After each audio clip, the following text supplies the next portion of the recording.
Hi there, I'm Jennifer Elizabeth Masters, and I'm a coach, I'm a soul sculptor, I'm a hypnotherapist, and I'm the founder of Love Yourself Fearlessly, as well as the author of Orgasm for Life. Now, a long time ago, as a product of a very negative and dysfunctional family, and you could say that most people have dysfunction in their family somewhere, but my family was particularly negative, and I grew up not realizing that we were. I thought that that was the way everybody was, and my parents knew everything, and they trusted no one, and so that is how I grew up. And then I went on to be an adult, and there were a lot of things that happened in the background in my childhood that caused me a lot of pain and suffering. And I've worked very diligently to overcome those things, like sexual trauma in my childhood, from 4 different men, and so I did not value myself. I felt like a failure. I felt ashamed. I felt guilt-ridden, and of course I was extremely negative. And so that negativity went on through much of my life into my late 30s. Actually, I was not aware how negative I was until the man that I was in love with told me.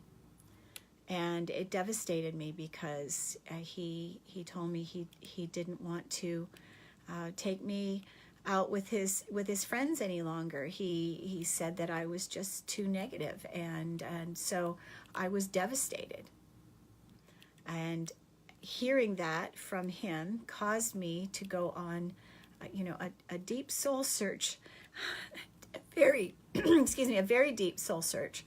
And it wasn't instant and didn't happen overnight, but I started to realize between one thing and another that my negativity was actually killing me, for a lot of reasons. I was terribly codependent.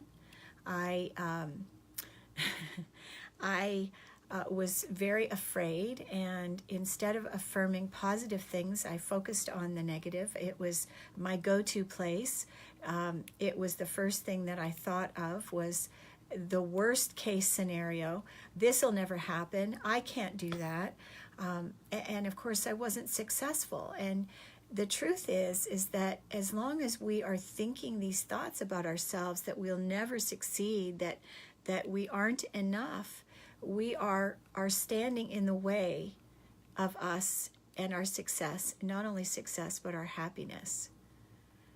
And so I went on this deep search to find truth. I studied religions. I did a lot of soul searching. But what I did was I changed the way I thought, and I became an energy healer, and then I started to clear my limiting beliefs, and I had many. So what is a limiting belief? Well, a limiting belief would be, that I'm not enough. I'm not good enough. That nothing I do will ever amount to anything. Now, my father would not allow me to go to college. I wanted to be a vet, and he said to me, well, you're a girl, and you're just going to get married and have babies. I don't want to waste a college education on you. So 2 things happened when he said that to me. I don't want to waste my money on you. First of all, that just amplified that I'm not good enough. It also told me that, well, I'm just a girl, that I'm not as good as a man. And isn't that what our society is trying to tell us? That if you are not a man, you're not good enough. And, we women, we powerful women know that that's very different today. But back then, I believed him.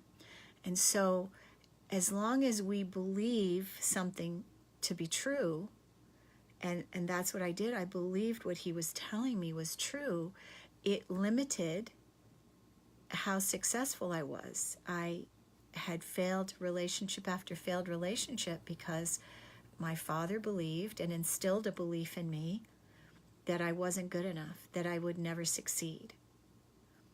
So when our parents, well-meaningly, tell us these things, they become beliefs, and they run the background programming. It is what is running in the background of our mind. It is what attracts another relationship where we're not going to succeed. So until those limiting beliefs are cleared, we can't amount to anything. We believe what we were programmed with. So the fastest way out of this is to believe in ourselves. But if there's an unconscious program running in the background, it needs to be cleared. And we can reprogram the mind by using mantras. And this is what I teach my clients, that, that loving voice, what we say to ourselves must be loving and accepting.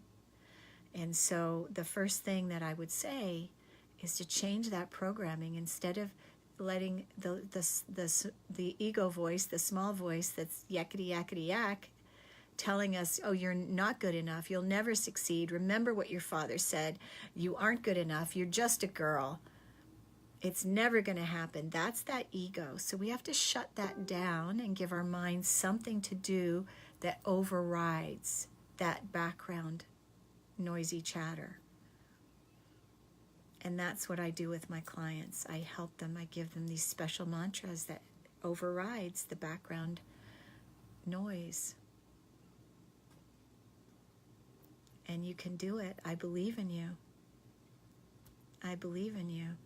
So we have got to love ourselves first, completely, lovingly accepting ourselves, who we are, as we are.